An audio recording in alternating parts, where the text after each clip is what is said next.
Broadcasting live. It's America's longest running talk show on computers. It's Computer America, bringing you the biggest names in technology with guest interviews, new products, and your emails. Listen live at computeramerica.com on any device around the world. Email the show at live@computeramerica.com or find us on social media.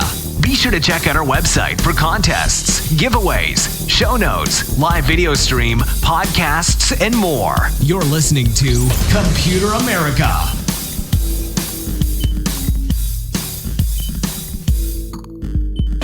Hello and welcome to the Computer America Show. We are the nation's longest running, nationally syndicated radio talk show on computers and technology. Everyone, welcome back into the program. I'm your host, Ben. I had you muted. I'm sorry. One second. Try that again. No. Go for it again. I'm your co-host, Carissa. Perfect. Even better the second time, everyone. Don't worry about it. So, everyone, hey, welcome back into the show. So for the Thanksgiving week, we took that week off. We don't know if you noticed, but it's okay. We're back. We have plenty of shows, and hey, everyone, it's going to be good.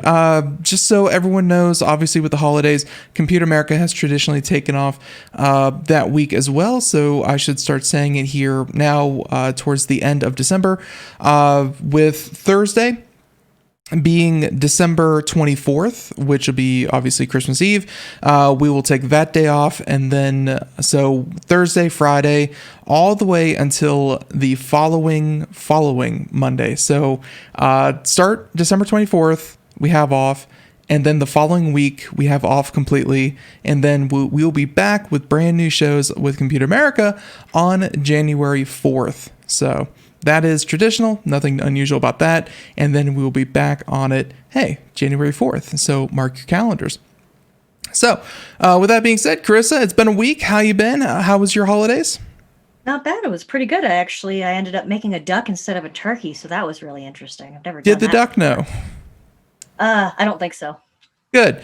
What did the turkey say? Was the turkey disappointed? A little bit.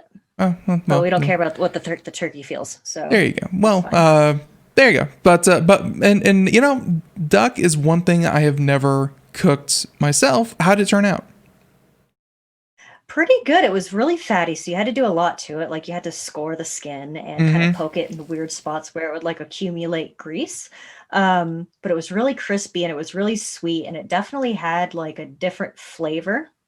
I heard it's like a lot more dark meat. There's like a lot more dark meat. Ducks obviously get a lot more exercise than chickens or turkeys, and so everything's like a little, again, it's like having an entire bird that is dark meat instead of just half and half. So, and I've also entirely dark meat, just about. Yeah, and then I've also heard the same thing where because there's so much kind of fat that accumulates, you really have to, kind of tend to it as it bakes. But I'm glad that yours turned out well. And, here at our household, we're having some stuff done. And unfortunately, first year in a long time that we spent not cooking at home. So, ladies and gentlemen, wow. if you by tradition go out every year for Thanksgiving, I don't know how you do it. There's no leftovers. There's no pleasant smells throughout the house. There's no joy of cooking. I can't do it. So next year, definitely going to cook for the holidays. So, nice. Where'd you go? Just a local restaurant here. Craig wanted to go to Cracker Barrel of all places, and I was like, no, thank you. Nothing against Cracker Barrel, but everything against Cracker Barrel. So.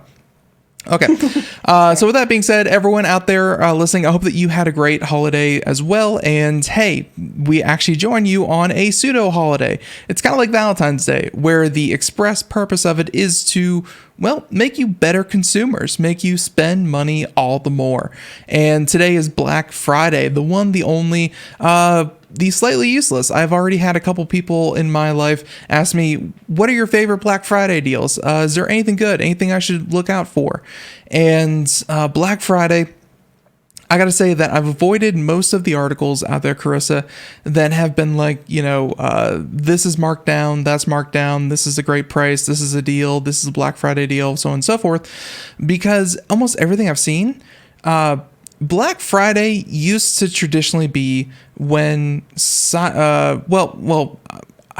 entire time I've been saying Black Friday, Chris. You didn't correct me. Cyber Monday. Cyber Monday. Yes, that's what I meant. Not Black Friday. Black Friday obviously happened, obviously on Friday.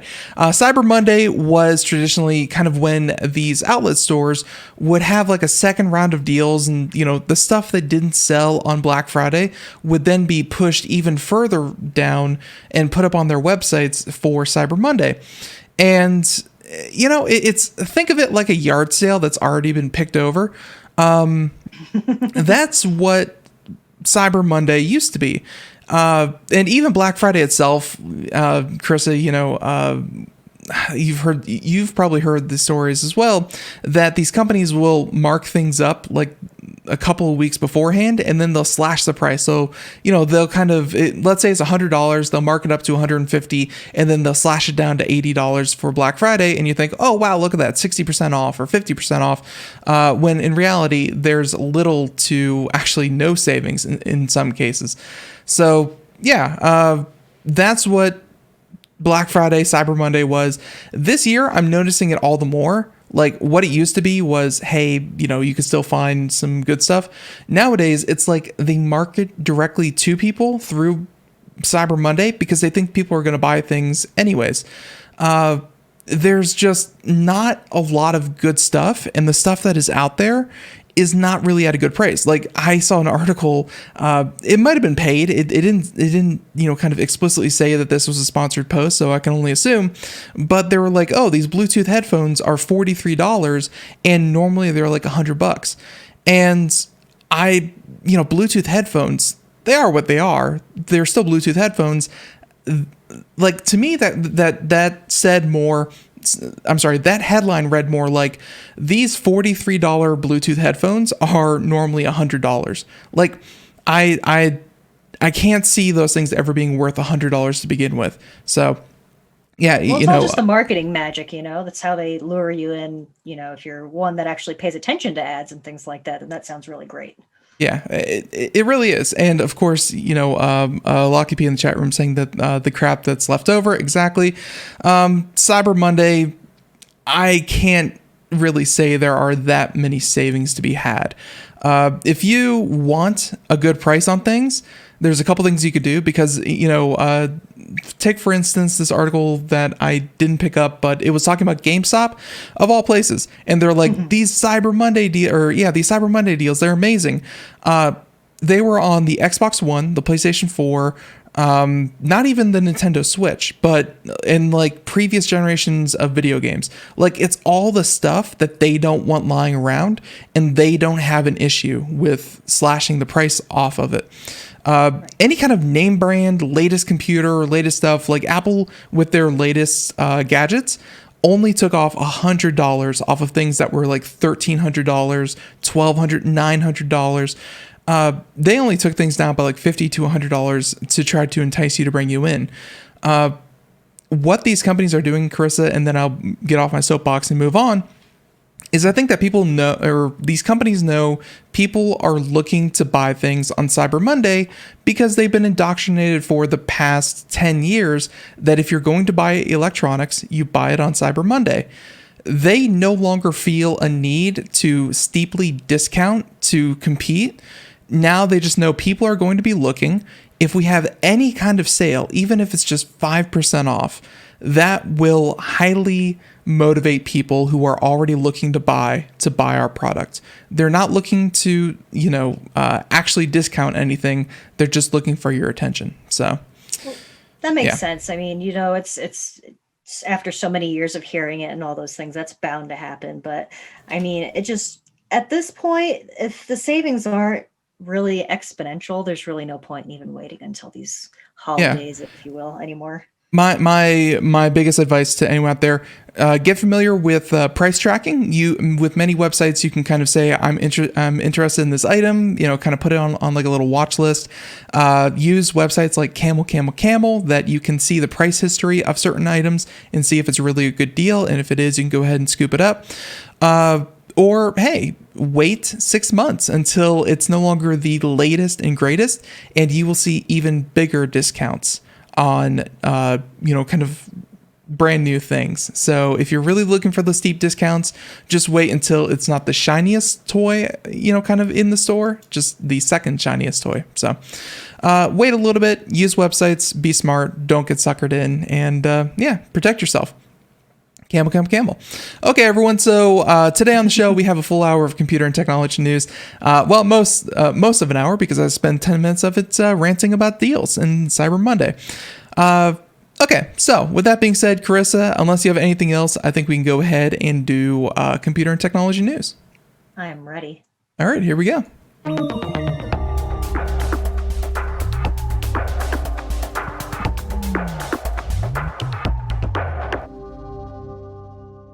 I think that for our first story, we're going to do this one because it's kind of lighthearted, it's kind of upbeat, and today has been, Carissa, if you were to put an adjective to 2020, what would it be? How would you describe this year, kind of overall, as the human experience? Bad. Perfect. Yeah, exactly. And I thought this story was pretty funny because it takes that to its next logical step. And that's where you have the story by Motherboard, and that's Tech by Vice, saying that you can burn away 2020 with this interactive dumpster fire. So, yeah, and let's see. And I think this is, yes, email the dumpster fire, literally. Let's go ahead and mute the site. You can see it there, broadcasting on Twitch. So there you go. And there's its own dedicated website for it.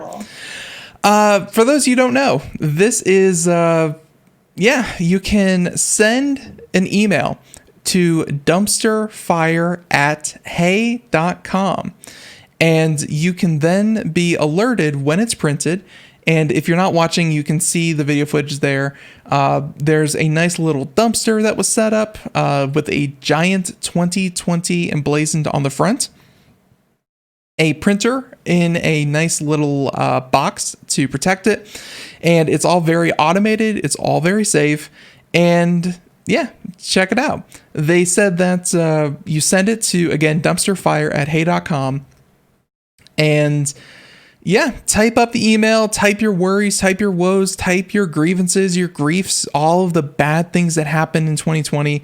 And this thing will print it out, send it down a little conveyor belt, and then literally dump it into the fire that is 2020, the dumpster fire. Beautiful. That is 2020. Pretty cute, I thought. God bless the internet. Yeah, no, it's a very cute way to do that. So they say that obviously this is a publicity stunt done by hey.com, an email provider, but it's a good one. And there's something painful, silly, strange watching the messages slide into the fire. So they said that if you miss your particular burn, don't worry, because the dumpster fire website will send you a clip after the deed is done. The footage of the burning plays over the chill beats, so it's nice to watch as well. So yeah, and of course, again, you can see the live stream of it there, and you can even see other people's emails slowly slide into the dumpster. They said, according to the stream right now, as of this recording, you're looking at 2,255 emails burned. So wonderful. Dumpster fire away. Yep, and there it goes. Yet another one. How Pretty often cute. Do those come through? It's starting to look like every about 30 seconds or so. So, absolutely. And Yeah, so there's that story. I thought that was pretty funny. Carissa, I'm going to go ahead and let you choose the next one, and we'll go ahead and cover that together. So, which one of the stories you sent over entice you? Me. Okay, let's see. Let's talk about this. It's not exactly tech news. I don't know if you want to talk about this. It's about the monolith in Utah. Monolith in Utah. I did see outside of a fortress, but I don't know about that one. Let's see. I think you have it here. So it disappeared. It disappeared. Yes. So I think it was last week or the week before last. What had happened was somebody was flying drones through the Utah desert and noticed this massive structure in the middle of the rocks that's supposed to be, like a protected space where nothing's supposed to be messed with. And this massive monolith was just stuck into the ground. And it wasn't like dug up or anything. It was like actually like somehow inserted into the ground. And there was no indication as to how it got there. Nobody could figure out where it came from. And now all of a sudden it's gone. What a mystery. That's so weird. So they said that we've received credible reports that the illegally installed structure referred to as the monolith has been removed from the Bureau of Land Management public lands by an unknown party. So probably whoever installed it went ahead and took it down themselves. I don't know. Let's see. But in the wake of the discovery, folks over Reddit made an attempt to uncover the origins of the monolith. They located the monolith on Google Earth. They used historical image data to discover exactly when, and they mentioned between August 2015 and October 2016, it was put in. So, yeah, maybe it's an old movie prop. Ago. Yeah. They mentioned that the area. Though. I wonder why they would have left it there in the first place. Yeah, they mentioned that in the area they had films such as 127 Hours, which is the one where the guy gets his arm stuck, Mission Impossible 2, as well as Westworld were all filmed in the area. So maybe it's a movie prop, but regardless, someone went ahead and, it may have been someone as simple as a Redditor who saw the story and was like, oh, that's like 30 minutes for me. I'm going to go check that out. And then they went and picked it up themselves. And hey, if it's unclaimed, who the heck knows? So, right. Very interesting though. Utah, not often known for its monoliths. So, right. Yeah, mysterious monoliths. Definitely. Let's go ahead and say, okay, this will be real quick just because it's a video game that I actually really do enjoy a lot. And because, hey, this is not your typical Nintendo Switch kind of game. Doom Eternal hits Nintendo Switch on December 8th. It's been a little while and it's been in the works, but yeah, this is after Doom 2016. This one came out, I believe, this year, Doom Eternal, and it had really good reviews. It played very, very smoothly. And, Carissa, did you see any of the gameplay from Doom Eternal? I didn't know.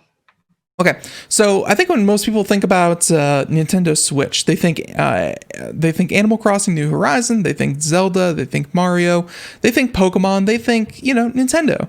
Right. Very, very PG, cutesy. I mean, not offensive. And Doom Eternal is the exact opposite. I would put its level of gore somewhere around Mortal Kombat finishers. Really? There's viscera. You are ripping things in half. You are ripping the eyeballs out of things and shoving them back into the demon that you took it from. Boy, is it graphic. I mean, like, one of the abilities to get ammunition within the game that you do, hey, every 10 seconds or so, is you literally pull out a chainsaw and saw these things in half. It is not a peaceful way to go. Anyways, this very hyper-violent, hyper-graphic game is coming to the Nintendo Switch, which I would say is kind of a turning point for Nintendo. I mean, they have in the past done this with a couple of different games. I think the original Doom came out on Nintendo, I think. Maybe it didn't. But anyways, the point is that Nintendo is finally saying, you know what? This firmly mature rated game is welcome onto the Nintendo platform. And that is definitely strange. So Absolutely. And they've been doing that a lot more recently too. Like I've been looking at, I've been keeping up with the sales and stuff on the Switch, and I've been seeing a lot of things like they've got iterations of the Outer Worlds for the Switch now, which I thought was really interesting because that was originally just PC and I think it was Xbox or something like that, but now it's on the Switch too. And then there are a couple other ones that I can't quite remember the names of, but I know they're not Nintendo games. And they've been porting a lot of those over and transferring all of that. So I think this is just kind of an offshoot of that, but still really cool. Yeah, they're Nintendo, and like the reason for that is because Nintendo has been riding on its own success, where its franchises, again, the Mario, the Zelda, the Pokemon, the so on and so forth, they've been riding on their own success. Like it's cool, they can have their own console, their own ecosystem, whatever. But I think when you open up that ecosystem to other game developers and especially other types of games, that's just going to make having a Switch all the more valuable because hey, then you don't have to be like, man, I wish I could play Doom, but I have a Switch. No, you're ready to go. Right. So and personally, when I was younger, I had trouble playing Nintendo games. I just wasn't really into the art style. I wasn't into like the game content. So I was always on my Xbox and stuff like that. Right. So now that you can get the stuff on the Switch, that gives you a lot more possibility to pick up on different things as well. Absolutely. So, hey, I'm happy to see it. And again, Doom Eternal, if anyone hasn't had the chance to play it, it plays very smoothly. It's very much like a Halo game, I would say, but obviously set in the Doom universe. So, because we've had some a comment in the chat room about this, I thought this story would be a good one to jump to next. And it was this story and another one. Let's see. And I think, is it this one? No, not that one. Okay. This was the other story that came out a little while ago. Let's see. And by a little while ago, I mean like yesterday. So Microsoft is making news because they're adding some new features to their product. And Carissa, you have some you are familiar with with the Microsoft line in the business world. Microsoft is pretty dominant when it comes to like the corporate business side, right? Yeah, I would say so. I would say so as well. Now, Microsoft, they are introducing a new feature to allow the company to properly, I guess, kind of measure what they call productivity score. The productivity score, yes, I know. Every employee out there just said the same thing, and every employer out there said, well, there you go, finally. Productivity score is something that has a lot of nuance to it, and I don't know how good it's going to be, but Microsoft has filed a patent for it, and they're going to introduce it into Office 365. This article that we're looking at is a different one. This is more about cameras that are set up within a meeting room to kind of show if people are paying attention, if meetings were actually successful. And spoiler alert, probably not. Meetings are kind of useless, but hey, don't tell the people who schedule the meetings. Anyways, let's see. And let me find here real quick. Microsoft. I had it here. Okay, I lost it. Anyways, Microsoft Productivity Score, they've introduced it to all Office 365 or Microsoft Office 365, and hey, they can do this. So while users can purchase, I'm sorry. Now, you might not have to endure as many unnecessary company meetings in the future, where GeekWire has found a Microsoft patent application for the Insights computer system that would give meeting scores based on body language, facial expression, and the number of attendees, and even the ambient conditions like the time of day and temperature. If people are That's clearly the worst idea I've ever heard. we are one sentence into it, and she's already against it. Sorry, continue. No problem. I'm so sorry. No, you're good. They say that if people are clearly distracted by their phones, for example, organizers would know a meeting was wasted, even if they couldn't read the room themselves. The technology could apply to both virtual and eventually in-person meetings that would use a mix of cameras and sensors for physical gatherings. It would even predict the likelihood of a useful meeting and suggest alternative times, locations, and people if a meetup was likely to flop. This is data. This is data at work where so many different things that you can track, including, kind of like they mentioned, engagement time, if you're meeting people eye to eye, if you're fidgeting on your phone, if the room is too hot, or the temperature of the room, the air condition of the room, the air quality of the room, the amount of light in the room, the people in the room, and of course the attendees. Maybe Microsoft can say, you know what, if Ben and Carissa are in the same meeting at the same time, productivity in that room drops by 15%. And they can quantify that with data and numbers and analytics. This is the future of The Office. And Carissa, you've already said you don't like it. Let's go ahead and get into that. Your immediate gut reaction, why don't you like this? Well, in my previous place of employment, there were instances where we would just have these meetings and it was just, you said it was looking at facial expressions and, how much people are fidgeting. And I was just thinking back to one of those moments where I was like, all of these meetings are like the most pointless and worthless meetings and nobody's paying attention, not even the guy who's talking. And then I was just having flashbacks of the emails that come after that meeting because nobody was paying attention. So that's kind of where my mind went to. And then the concern is, where else is this going to be used?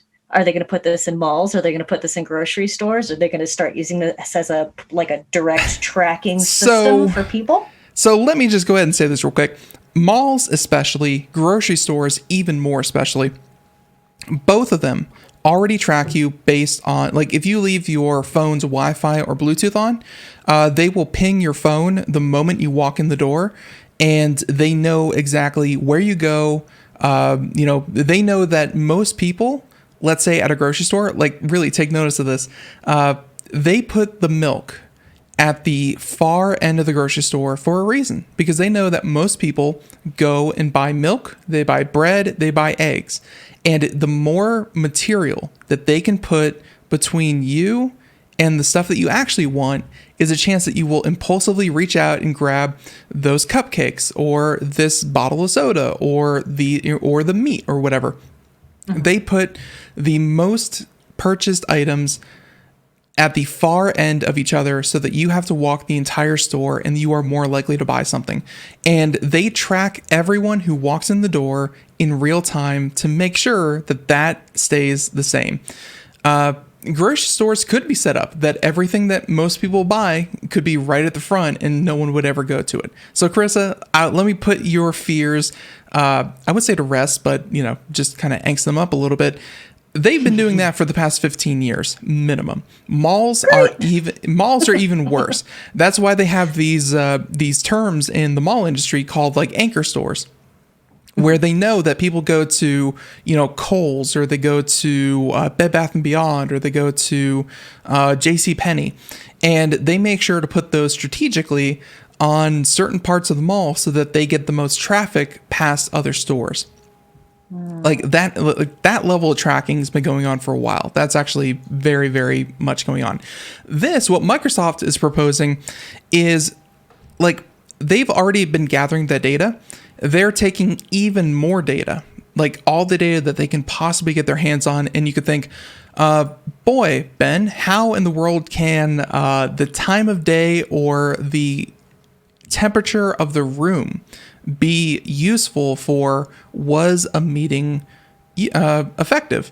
And if they find that over the course of a year, if they gather all the data that they can over the course of a year, and they say meetings are 15, engagement in meetings was down 10% among employees when the room temperature was 68 degrees because, they're kind of huddled up. Their body language is a bit different. Less things were said because people were cold and they were ready to get out of there. They didn't want to be in that room for as long. Then, hey, crank the temperature up to 70 and productivity went up 10%. Those little nuances it's almost like engineering people or engineering the workplace to be perfect, like as perfect as it can possibly be. Right. Carissa, I think why you don't like it is because it's almost like treating workers, comment in the chat room said spying on workers, but it's almost like treating Amazon.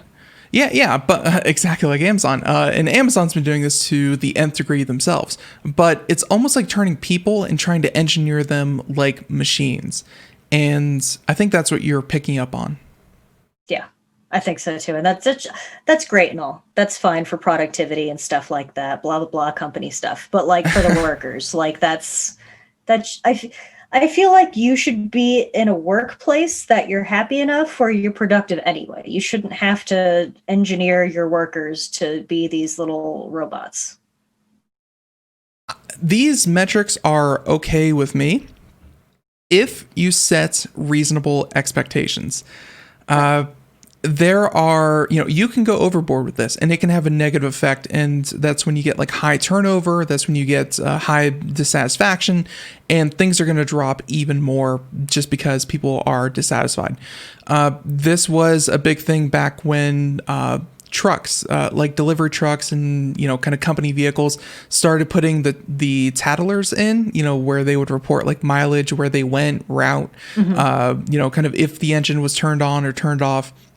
Yeah. And, drivers started to quit all over the place because, you had more data and you can kind of say that, hey, you weren't being effective. You stopped at a Starbucks for 10 minutes and got a coffee and something to eat that you didn't write down in your logbook. And the driver would turn around and would look at them and say, I don't need this job that bad, frick off.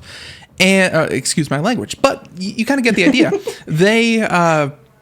They would micromanage and really drill down into what, kind of what people could do better. But like, again, I'm not really concerned that these productivity scores are being collected because they should be collected anyways. What they need to do is have a good baseline. No one is going to be at 100% of their game every day of the week for their entire lives. If you can kind of say that, what, Ben was productive. Let's see, Ben's productivity score was 70 and Carissa's productivity score was 73. Here's how, here are some tips that you can give Ben to get their productivity score up to Carissa's level or something like that. It's not about bringing everyone up to, let's say, a 100, as in, they've never, they take only their government mandated breaks and they never look away from their computer screen and they get all their work done and they're a perfect 100. It should be improving these little things and expecting that people are going to be people. No one's perfect 100% of the time, but we can make small improvements and adjustments. I mean, Carissa, it doesn't affect anyone whatsoever. Like, it doesn't affect you or any of your coworkers to increase the temperature in the meeting room by 2 degrees. If it makes people more comfortable, they don't want to get out there as fast and, the meeting goes better. If there are things that the company can change to kind of say, you were complaining about those meetings not being very useful, maybe the productivity score says that, these meetings have a very low productivity score. We recommend canceling them altogether and just making it an email. I mean, Chris, how would you feel if these scoring metrics came back and they made adjustments like that, where they didn't have individual effects, but they had overall effects that helped the entire company? That would be better, I think. And the reasoning I had was the fact that while these meetings would happen in my experience, you'd still get the email afterwards anyway. So like, it really made no difference whether or not you were sitting in that particular instance. Right. But then Microsoft would say exactly what you just said, but in quantifiable numbers, saying that, hey, so your boss would actually pay attention. Yeah, exactly. There are good ways. What happens though, and it's always from upper management, it's always when people try to expect even more when people are already giving it, kind of good enough, I guess. People are not robots, and we've seen what happened with Amazon and the high turnover rate and all the horror stories that come out of there. There's a way to use these negatively, and there's a way to use these positively. I hope that companies embrace the idea, but they don't kind of over monitor workers. So very interesting though.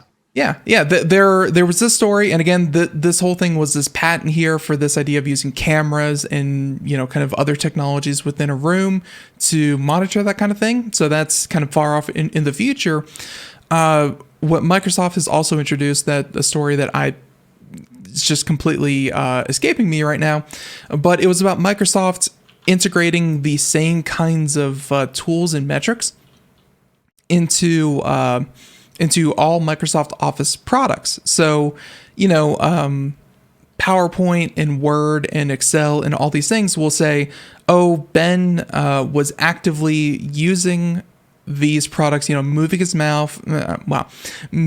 his mouse, striking keys, inputting data, things like that.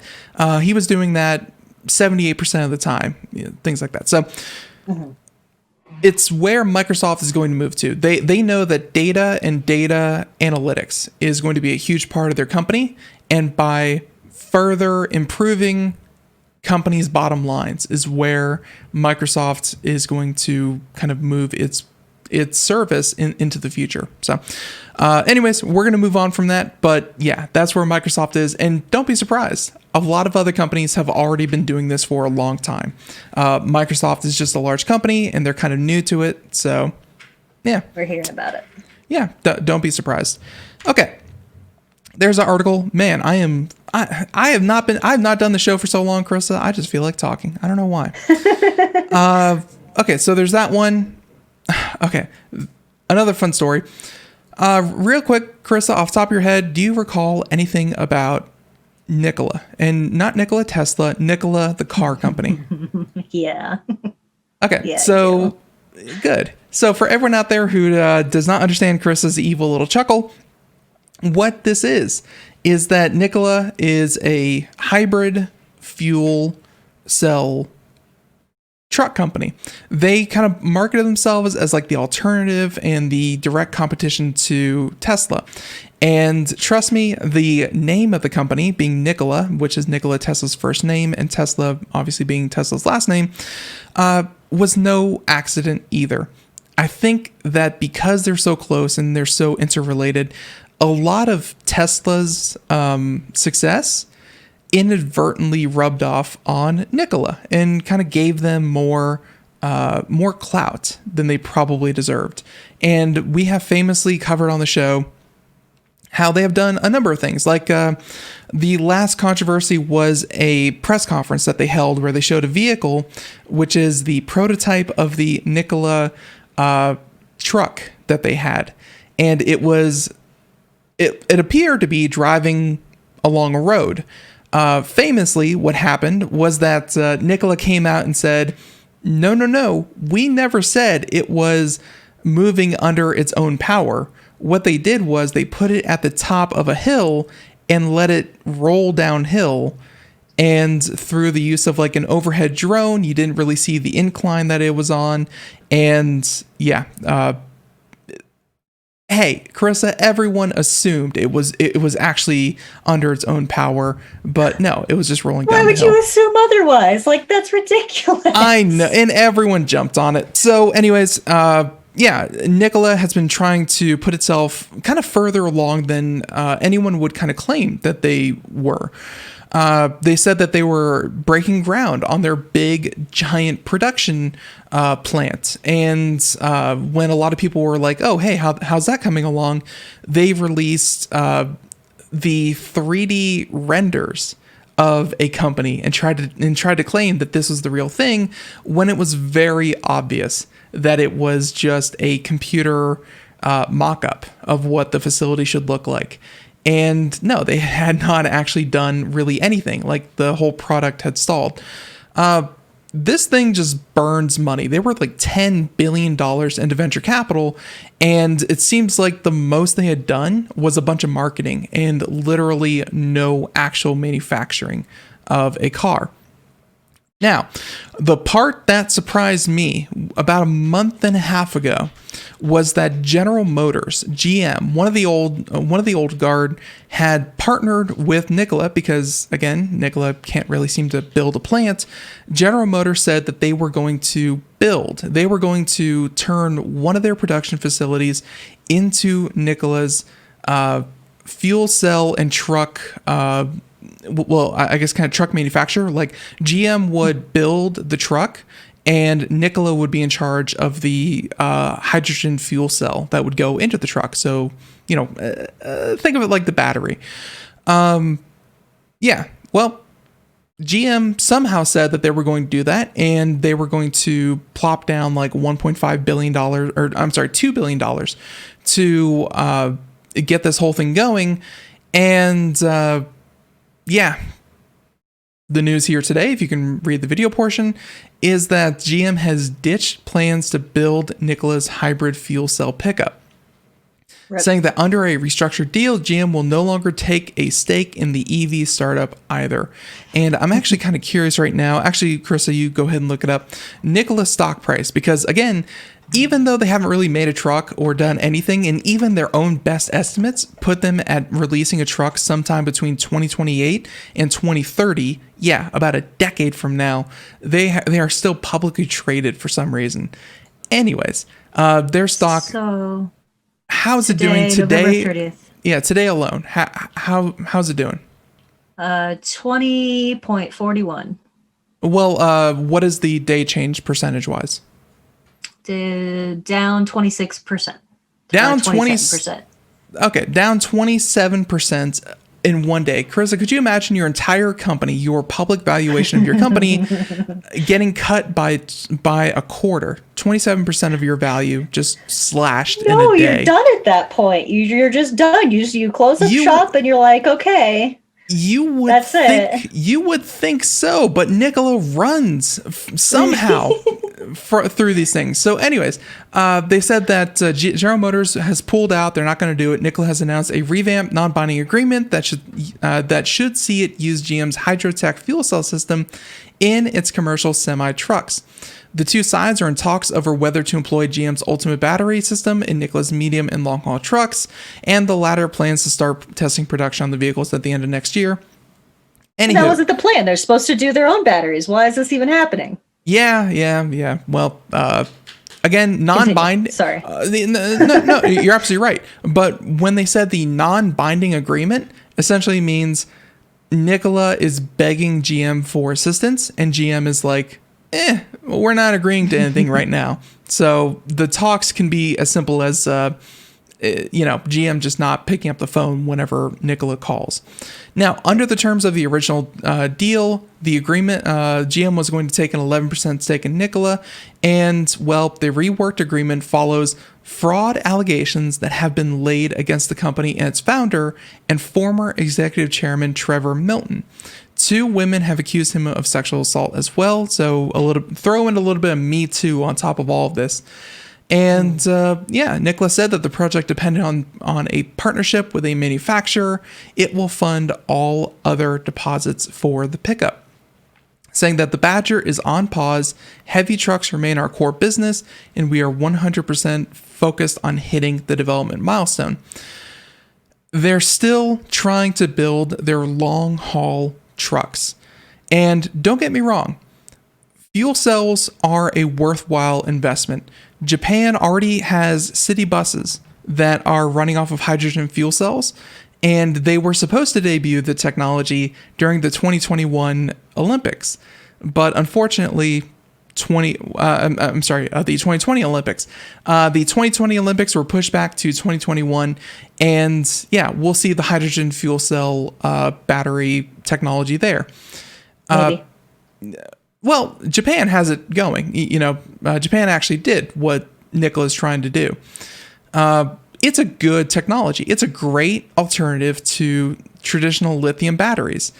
The problem is I have absolutely no faith whatsoever. Go back and check some of our other episodes where we covered Nikola. We have no faith that Nikola, the company, and the leadership behind the company can actually do anything. I guess would be the best way to put that. So yeah, Carissa, as Carissa just found, 27% of the stock price wiped off today. And while we don't give any kind of stock advice, I would not be surprised if Nikola somehow recovered that within like 2 weeks, but don't quote me on that. It's a weird company. Facts don't really come into like any of it. Those don't exist there, no. I think it has partly to do with the fact that the guy running it has 2 first names, and you can't trust somebody who has 2 first names. There you go. Trevor Milton. And by the way, just real quick, I want to read this from LongKP. The only thing wrong with electric vehicles is that they are far too silent. First thing to clarify, hydrogen fuel cell, not electric, but same thing. I completely understand. It's a non-combustion engine, so you won't have that the sound of the car, of the car engine approaching. I ran into...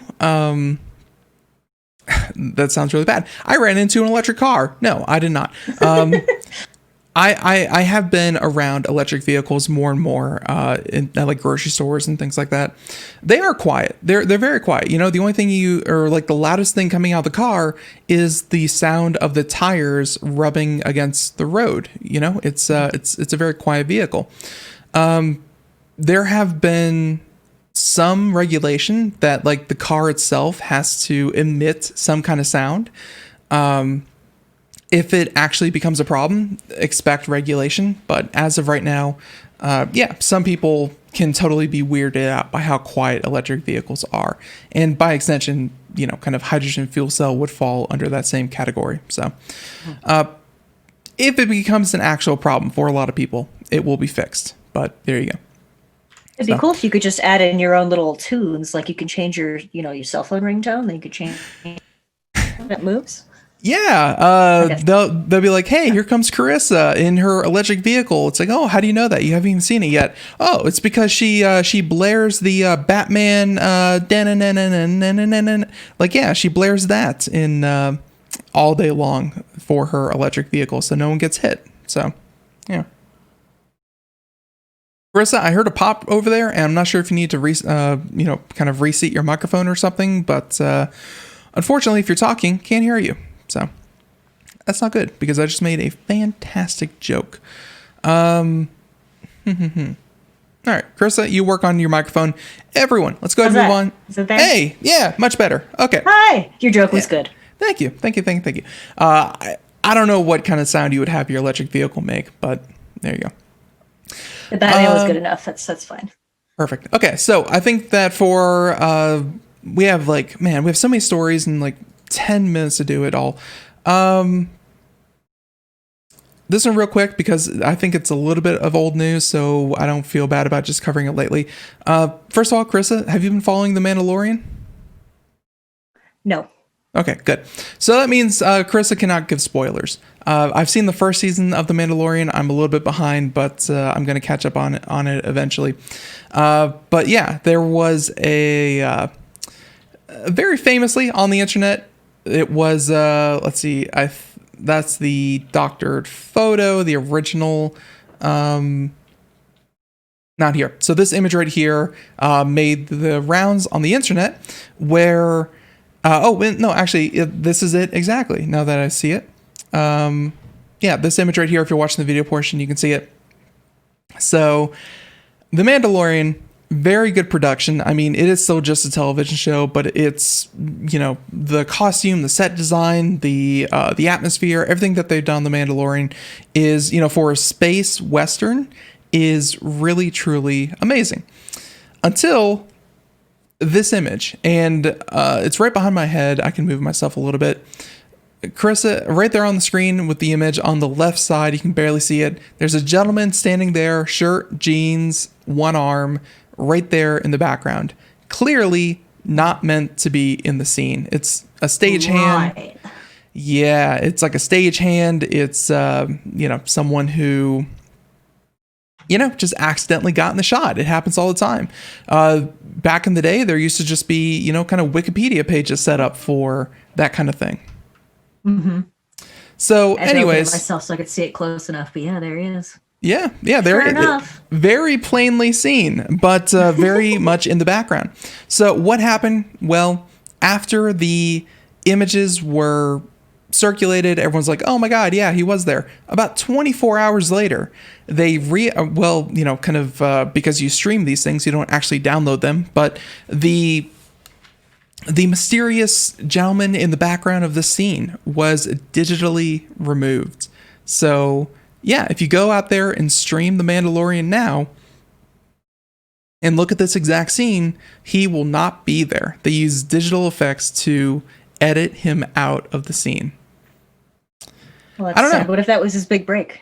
Yeah, if only his left arm could have really shown what it could do. So they say that there's a longer essay about the situation regarding the importance of physical media and how annoying and depressing it is that digitalization makes everything impermanent, so not permanent. Studios and networks can go in and change anything forever. And in our current streaming age, it's not like there are DVDs floating around to prove to their future children that Gene's guy was real. Essentially, it's just saying that, hey,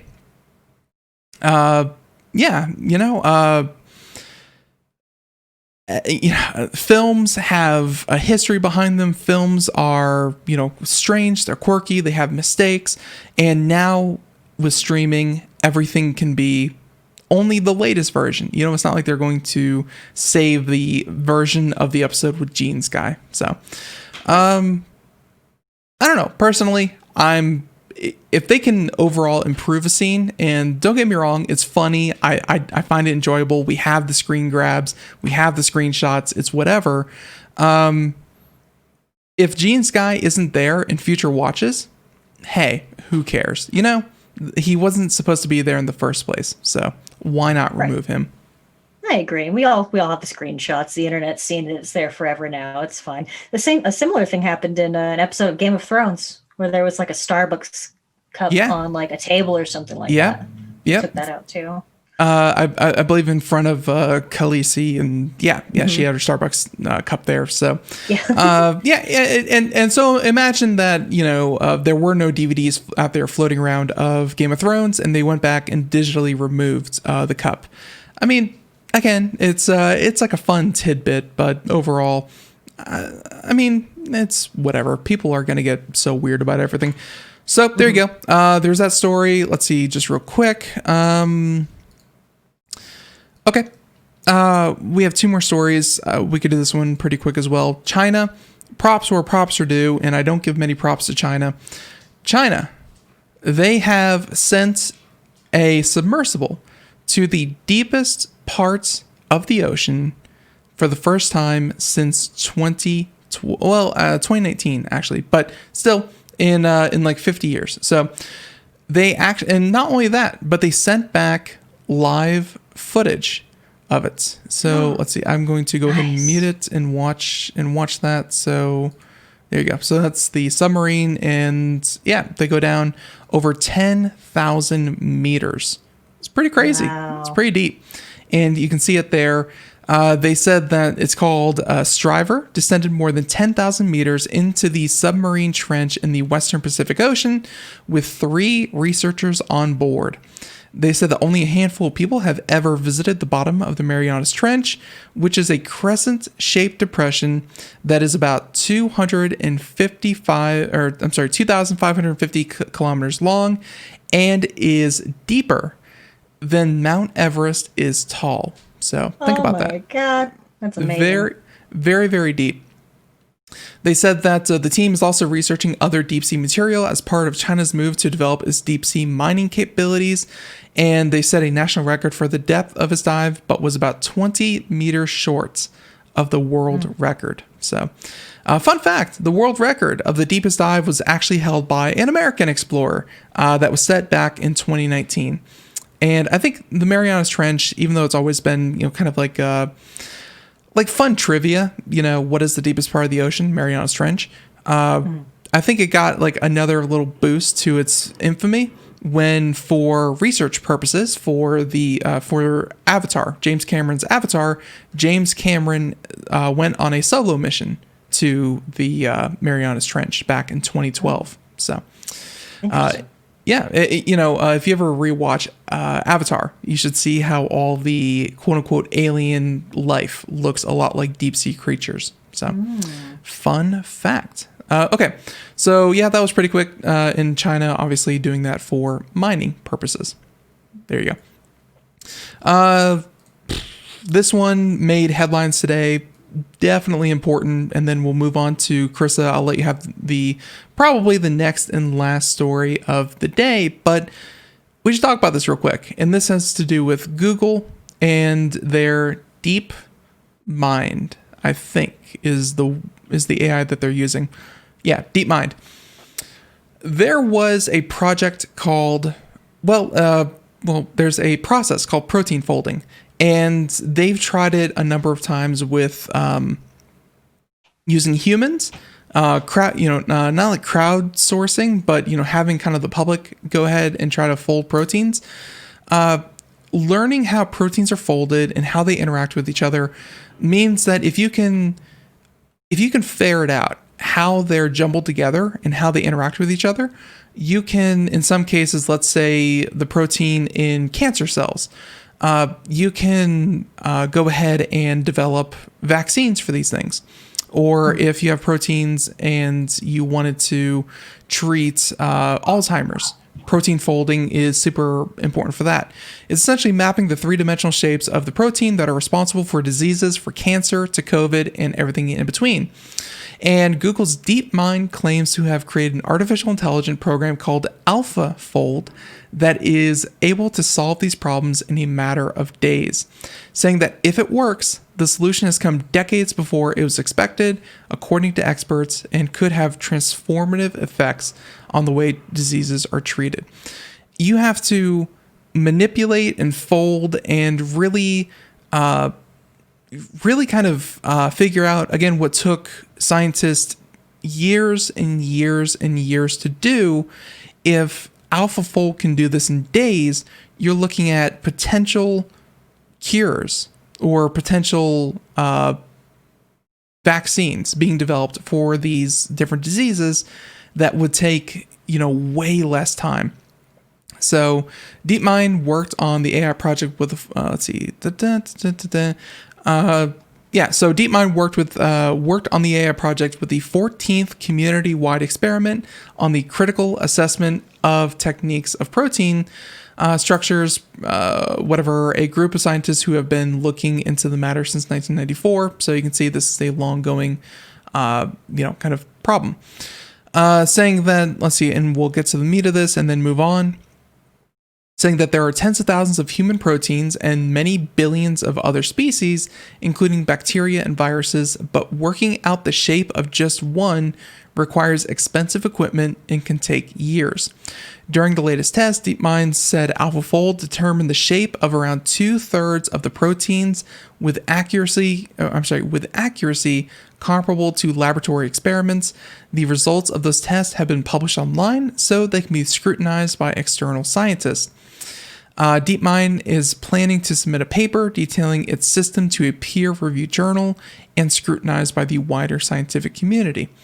The point is, if DeepMind and if Google can contribute to this, it's not even like you're replacing scientists or you are, making scientists lose their job.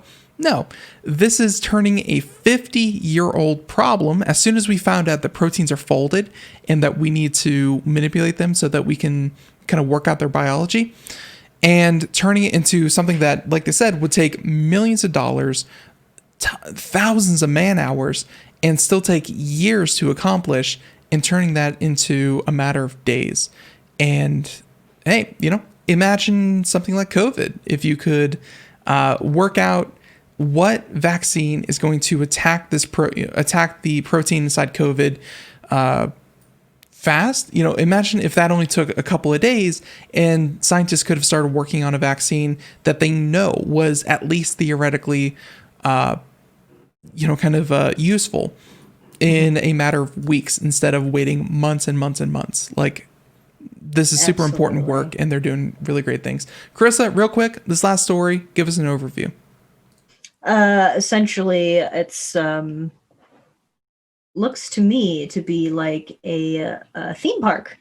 Yeah, I actually did have this one. And yeah, you have the Verge. Yeah, so this is, think of it like Disney World, except instead of Disney World, you have, well, Mario World.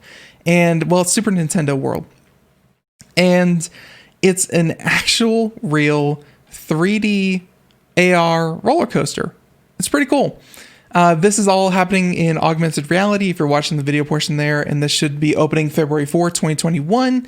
It's the world's first interactive Mario Kart roller coaster that you sit on it. You sit in an actual roller coaster. You put on these augmented reality, so not virtual reality, but augmented reality goggles, and you know, roller coaster. We all know the sensation, except everything around you is digital Mario World-esque. Essentially, imagine zipping through Mario, but in real life. And hey, super cool. Yeah, that could be you. If you happen to be in Japan, let's see, this is in Osaka. Yeah, so if you're in Japan, in Osaka, you can ride this. I'm hoping, Carissa, technology and virtual and augmented reality come to more traditional theme parks. I think it's a great match. This is fantastic. Yeah, absolutely. It's the way of the future. I'm ready for it. Absolutely, absolutely. So everyone, music in the background means that we are done. I want to thank you so much for joining us here on the show. It's been a lot of fun. We hope you had fun. And everyone, hey, thank you so much for tuning into the program. We'll catch you here tomorrow. Same time, same place. Hey, shows all week. Bye, everyone. See ya.